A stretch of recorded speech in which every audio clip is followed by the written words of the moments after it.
Bismillahirrahmanirrahim. Assalamualaikum warahmatullahi wabarakatuh. Halo teman-teman, bagaimana kabar kalian?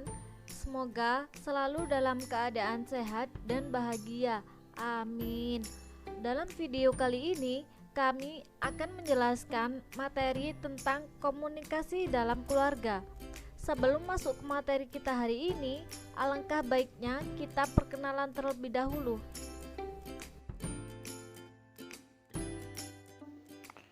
Perkenalkan, nama saya Abdul Hafidz Musab Alwi. Saya Adelia Jenita Prismada Putri sebagai pemateri 2. Saya Dewi Hurin In sebagai pemateri 3. Saya Muhfikri sebagai pemateri 4. Saya Nurvita Ramayanti sebagai pemateri 5.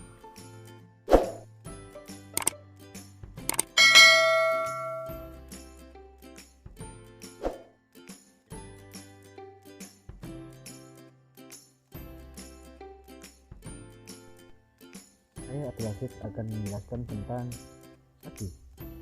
pengertian komunikasi dan keluarga. Sebelum menginjak ke materi selanjutnya, hendaknya kita belajar pengertian terlebih dahulu. Yang pertama adalah pengertian komunikasi, yaitu menurut KBBI, komunikasi adalah pengiriman dan penerimaan pesan atau berita antara seorang atau lebih sehingga peran yang dimaksud dapat dipahami. Selain menurut KBBI, para ahli itu memaknai komunikasi itu dengan berbeda-beda. Yang pertama menurut Stanley, komunikasi adalah proses perpindahan peran dari sumber ke penerima. Selain menurut Stanley, ini ada menurut Suharsi Arikunto. Yang dimaksud komunikasi menurut beliau itu adalah suatu proses di mana pesan disampaikan oleh penyampaian pesan ke penerima. Pesan itu dapat berupa hasil pemikiran sendiri atau penerusan dari hasil pemikiran orang lain. Jadi pada intinya komunikasi itu adalah pengiriman dan penerimaan pesan kepada seseorang atau sekelompok orang. Jadi seperti itu. Ini adalah komunikasi. Selain menjelaskan komunikasi, saya akan menjelaskan tentang pengertian dari keluarga. Nah, menurut Gusti Wiratri-Setiono, keluarga adalah kelompok orang yang ada hubungan darah atau perkawinan. Orang-orang yang termasuk keluarga adalah ibu, bapak, dan anak-anaknya. Ini menurut Gusti Wiratri-Setiono. Dan juga menurut Sulaiman, keluarga adalah kumpulan orang yang hidup bersama dalam tempat yang bersama dan masing-masing anggota merasakan adanya keterkaitan batin sehingga terjadi saling mempengaruhi dan saling memperhatikan. Jadi keluarga pada intinya itu pengertian keluarga adalah kumpulan orang yang hidup bersama, itu baik ada hubungan darah atau dalam ada hubungan perkawinan. Jadi seperti itu yang lebih. Untuk materi selanjutnya akan dilanjutkan oleh rekan saya yang berikut ini. Untuk materi selanjutnya akan dilanjutkan oleh rekan saya yang berikut.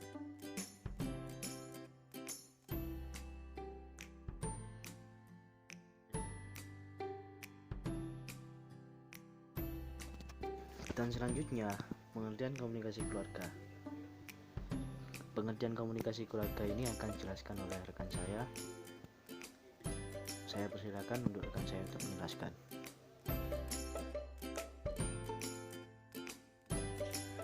Komunikasi keluarga adalah pembentukan pola kehidupan keluarga di mana di dalamnya terdapat unsur pendidikan, pembentukan sikap, dan perilaku anak yang berpengaruh terhadap perkembangan anak.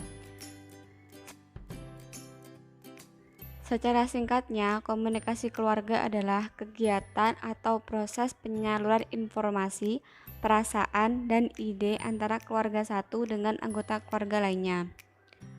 Komunikasi dalam keluarga dengan penyampaian pesan dapat dilakukan oleh ayah, ibu, orang tua, anak, suami, istri, nenek, dan kakek. Begitu pula sebagai penerima pesan. Pesan yang disampaikan dapat berupa informasi, nasihat, petunjuk, pengarahan, dan meminta bantuan. Yang ketiga yaitu proses komunikasi. Proses komunikasi ini dibagi menjadi dua bagian. Yang pertama yaitu proses komunikasi dengan primer, dan yang kedua adalah proses komunikasi dengan sekunder. Selanjutnya akan dijelaskan oleh rekan saya.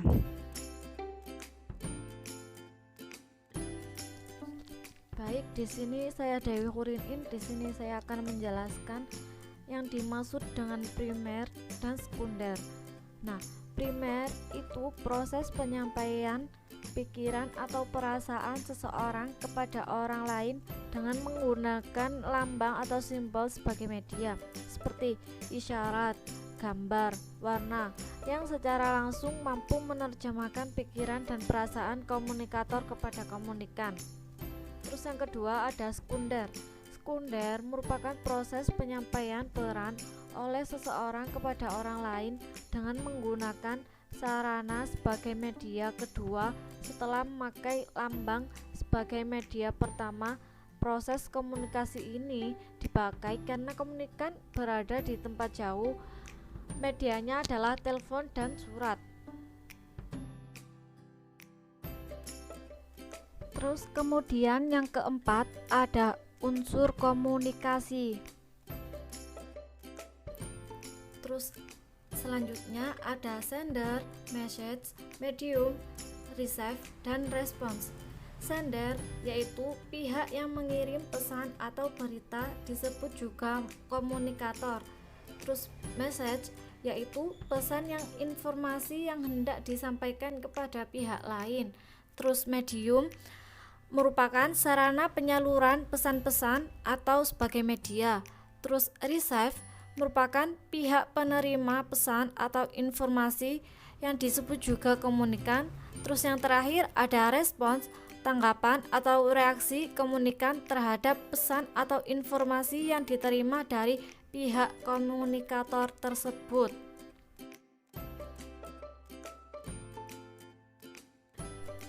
Dan yang selanjutnya ada tujuan dari komunikasi antar manusia, yaitu yang pertama mempengaruhi orang lain, yang kedua membangun atau mengelola relasi antar personal, yang ketiga menemukan perbedaan jenis pengetahuan, yang keempat membantu sesama manusia atau membantu orang lain, dan yang terakhir ada bermain atau bergurau.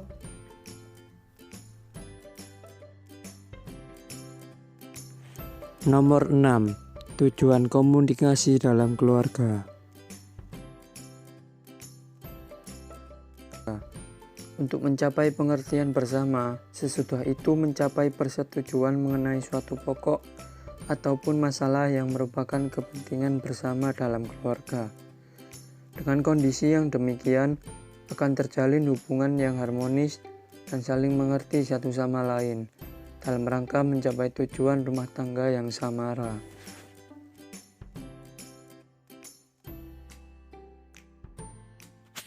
Nomor 7.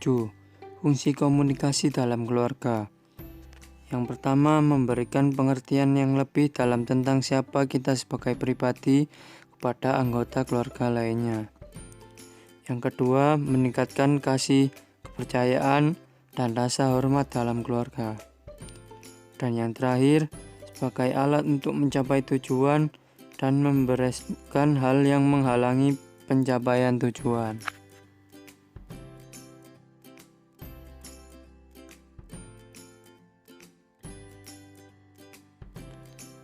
Nomor 8. Macam-macam komunikasi dalam keluarga.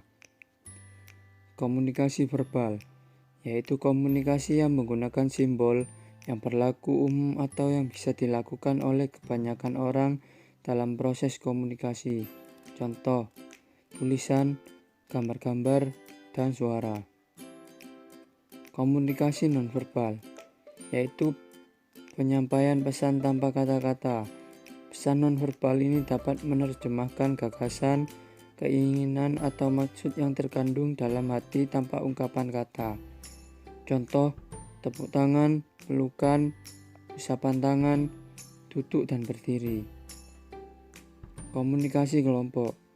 Komunikasi yang berlangsung antara seorang komunikator dengan kelompok orang yang jumlahnya lebih dari 2 orang. Selanjutnya, materi yang ke-9 yaitu adalah pendekatan komunikasi. Yang pertama, komunikasi pribadi dengan Tuhan. Komunikasi dengan Tuhan merupakan dasar utama dan penting dalam membentuk dan menata keluarga yang sakinah. Yang kedua, komunikasi antara anggota keluarga inti. Keluarga inti terdiri dari ayah, ibu, anak, dan kerabat. Yang ketiga, komunikasi antara keluarga besar. Dengan cara bersilaturahmi dengan keluarga besar, hal ini perlu dilakukan agar hubungan tetap erat dan harmonis. Yang keempat, komunikasi dengan masyarakat luas. Hubungan dengan masyarakat akan harmonis jika keluarga dapat memahami karakteristik serta memiliki ilmu pengetahuan yang luas, karena keharmonisan terhadap masyarakat tergantung pada keharmonisan dalam keluarga. Kemudian materi selanjutnya yaitu adalah jenis komunikasi dalam hubungan suami istri. Yang pertama, open and honest communication, di mana pasangan mengekspresikan perasaan secara tepat serta tidak mencampur-adukkan pesan. Komunikasi tipe ini berkontribusi terhadap hubungan kualitas perkawinan. Yang kedua, sportiveness, yaitu memperlakukan orang yang sedang berbicara dengan memberikan perhatian penuh dan respect. Komunikasi ini akan berjalan baik tergantung pada jenis dukungan dan konfirmasi. Yang ketiga, self-disclosure, sama dengan open and honest, namun terdapat beberapa elemen perasaan serta emosi yang lebih kuat mengenai ketakutan, harapan, serta keinginan kepada orang lain merupakan inti dari self-disclosure. Materi ke-11 yaitu adalah model-model komunikasi dalam keluarga. Ada 3 jenis model dalam komunikasi keluarga, yaitu yang pertama, ada komunikasi pasif. Tidak adanya sebuah kebahagiaan dan kejujuran dalam berbagi yang mencangkup perasaan dan sebuah keinginan. Yang kedua, komunikasi yang agresif. Seorang individu yang menyampaikan sebuah keinginannya kemudian disampaikan dengan tepat. Apabila dia mau melakukan sebuah pekerjaan, maka ia langsung berkata ya. Sedangkan jika tidak melakukannya, maka akan mengatakan tidak. Yang ketiga, komunikasi yang asertif. Seorang diberi kebebasan untuk mengungkapkan perasaan atau keinginannya dalam bertindak atau dalam melakukan sesuatu. Sekian presentasi dari kelompok kami, kurang lebihnya kami mohon maaf yang sebesar-besarnya. Terima kasih. Wassalamualaikum warahmatullahi wabarakatuh.